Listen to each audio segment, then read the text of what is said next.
Hey, what's happening? Tom Zagvea back again for you for Kult of Athena. Usually we're doing blade reviews for the channel, doing spear throwing, things like that. Today, we're using the Albion Kingmaker for some striking mechanics. So I know there's a bunch of different ways, a bunch of different methods to strike with the sword. Today we're going to go off the Kali method, the Filipino martial arts method, to develop proper strike mechanics for the health of your joints, and also it's a great workout as well. So let's get to it. All right, so here's what we got today.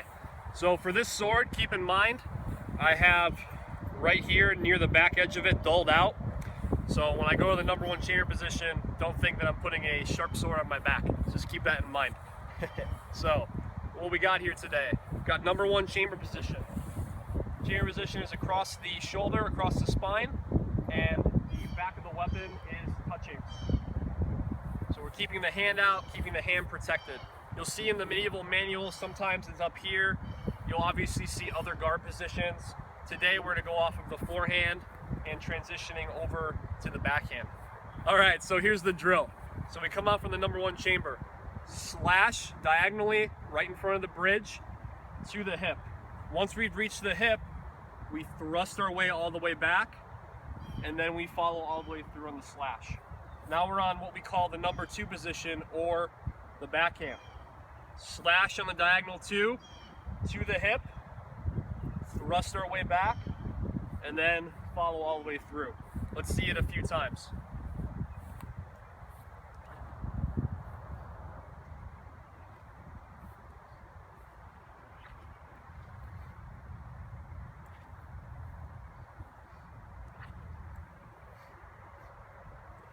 So notice that my feet are staying locked in. I'm not allowing my body to sway when I'm doing this, because you're going to take away the intention of this exercise, which is developed from the hips up. Hip and shoulder rotation is crucial on this. As we're coming out, make sure we rotate the hips and shoulders, thrust our way back. Now we know where to break the wrist over, which is at the hip. Now we're on the two, rotate the hips and the shoulders, thrust our way back, and then come back to the number one chamber position.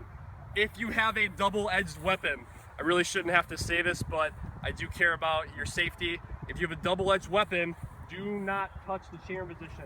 The back of this is dulled out. If you're in the double, this was double-edged, as you're coming out, you would just hold it, and you have to make sure that you control the momentum of the weapon. This exercise is teaching you keeping your joints healthy. We don't want to, for a primary, in Kali at least, in the training that I do, I've been training Kali for about 7 years now. When you're throwing the wrist forward like this and casting it, you can call it casting the reel, breaking the wrist early. Either way, there's no recovery on it. It's purely just a shot. You're ahead in timing and you can hit your opponent. Other than that, if you have no recovery on it and you miss, you have to pick the weapon back up. And if you break the wrist early and you strike inside of 45 degrees, you're gonna end up clipping yourself in the leg. So we're keeping safety and health in our training to keep it fun. So this is just something a little bit different. Keep an open mind, and let's take a look at the exercise.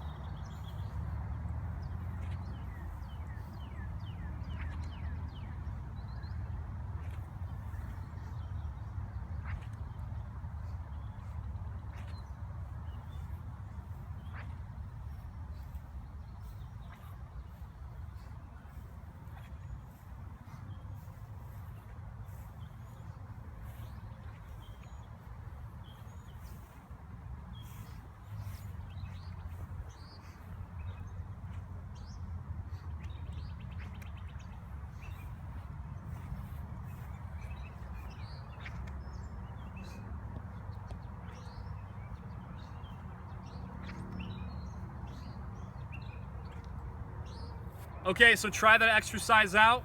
Leave me a comment below what you think of this exercise. Did you do this one? Did you get out in the beautiful sunlight and train this today? If you did, tell me what weapon you did it with in the comments below. Make sure you subscribe to the YouTube channel Like us on Facebook and follow us on Instagram at Kult of Athena. I hope to talk to you soon.